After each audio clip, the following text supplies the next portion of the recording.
Hey everyone, I am Boom Shikha, and in this video we will be speaking a little bit more about INFJs and how we think. I've been noticing a lot of different weird things that are going on in my head, and I think it's because I'm an INFJ. It might be because I'm just crazy, but I wanted to share this with you so perhaps if you're an INFJ as well, you'll kind of notice parallels and you won't feel as alone or as crazy or as weird because there are other people like you. Believe me, there are.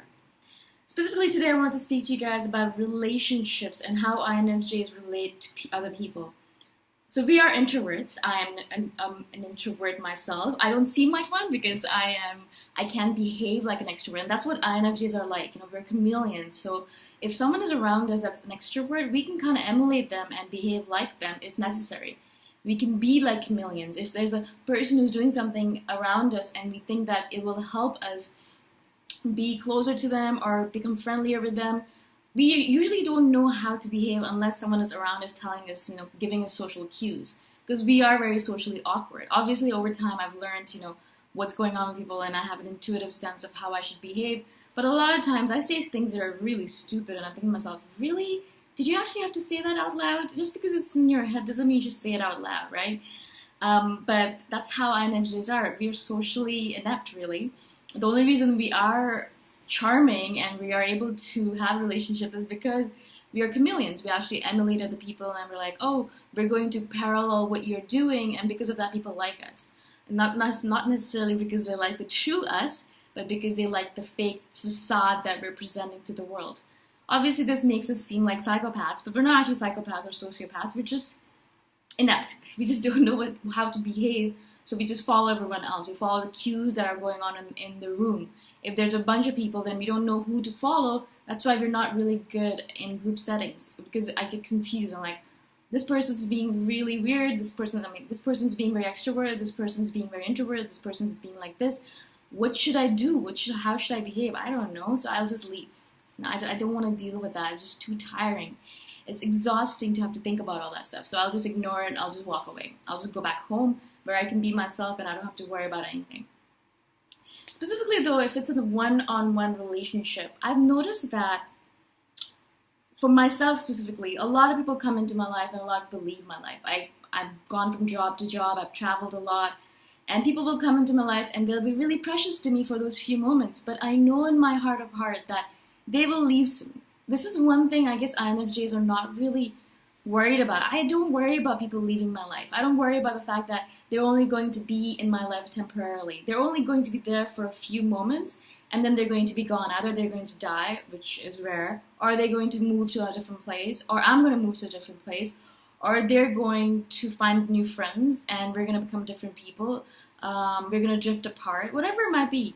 And so people will come into your life and they'll leave. There has to be no attachment to people in general.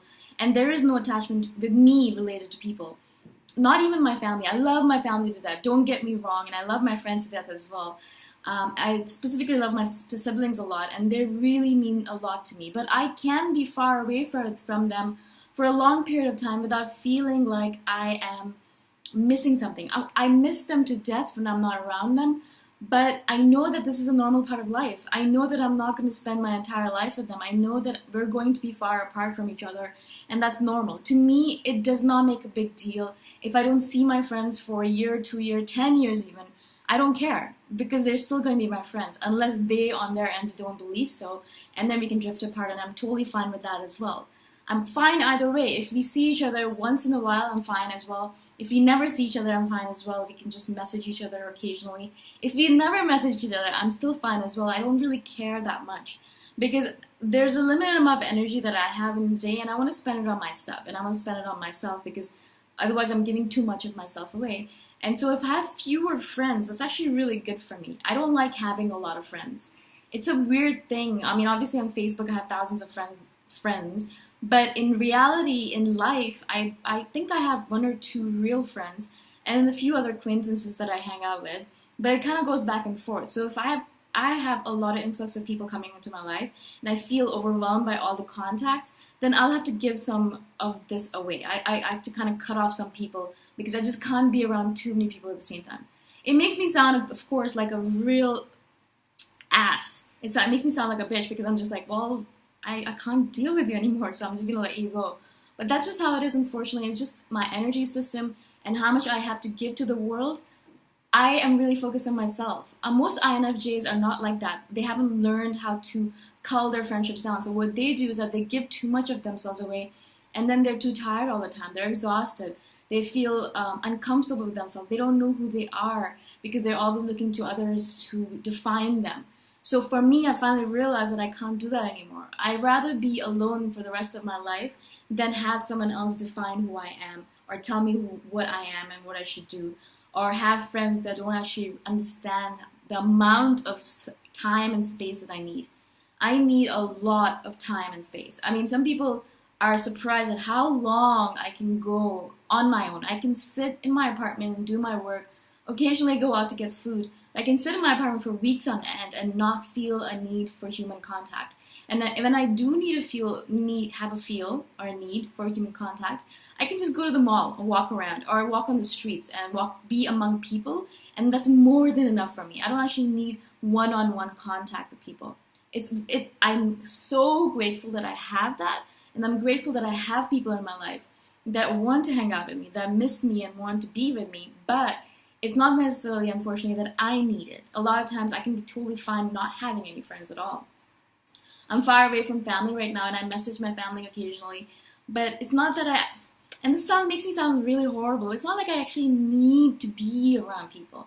And so when I don't contact them for a long time, they feel weird about it. They feel like I don't love them anymore. It doesn't mean anything. I don't think of time or space as the way I think typical people think. I don't think that I need to contact someone regularly in order to be friends with them or to love them. I love them. That's it. That's it. You don't have to do anything to prove our love for each other. I don't have to do anything to prove my love for you, and you don't have to do anything to prove my love for me. Prove your love for me. You don't have to contact me. You don't have to do anything for me. You don't have to message me.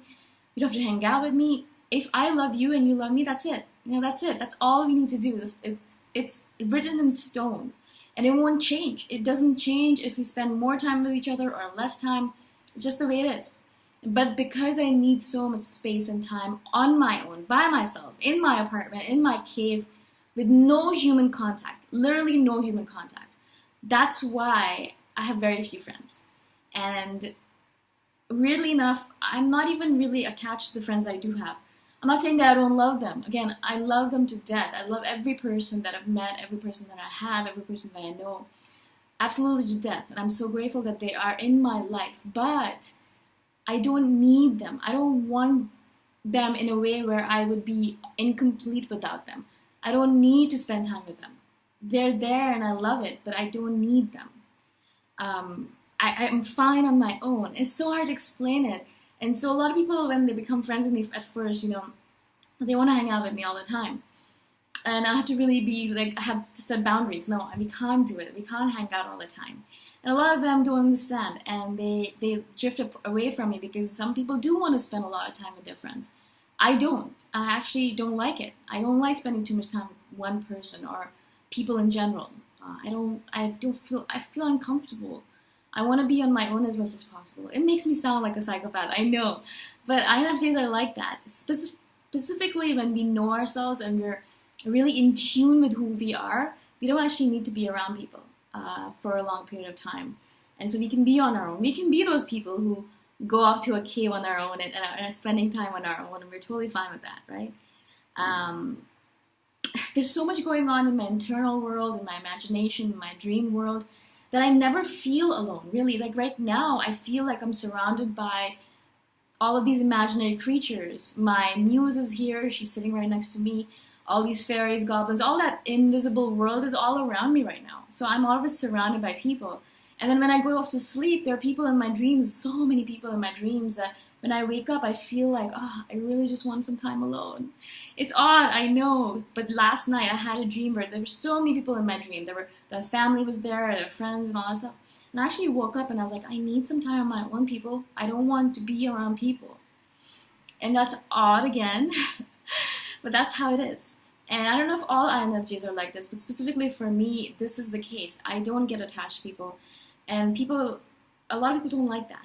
A lot of people want to be wanted. We want to be needed. We want to be seen, we want to be heard, we want to be wanted, we want to be loved, right? Unfortunately, I can't give that to people. And so people are going to come into my life and then they're going to go away because they don't understand where I'm coming from. And again, that's all right with me. You know, you can come into my life and I'll be grateful that you're in my life. And then you leave and I'll be grateful that you stayed for a bit.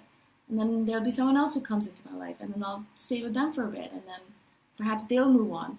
And then the cycle keeps on repeating, you know, until I die, which is going to be not that long away. So it's not a big deal. You know, it's not a big deal because time really means nothing and space means nothing. And so I'm grateful for everything. And so I hope this makes sense to you guys. I wanted to kind of explain to you how INFJs look at relationships and space and time. We have a different view of it. We have a different way that we deal with the world. And I hope that this makes sense to you guys. You know, it's a really odd way of looking at the world, unfortunately. A lot of people don't jive with it. That's totally fine because this is what we do. This is how we are. Again, I hope that you will join my team at patreon.com/boomshaka. And I'll talk to you guys the next time around. Bye for now.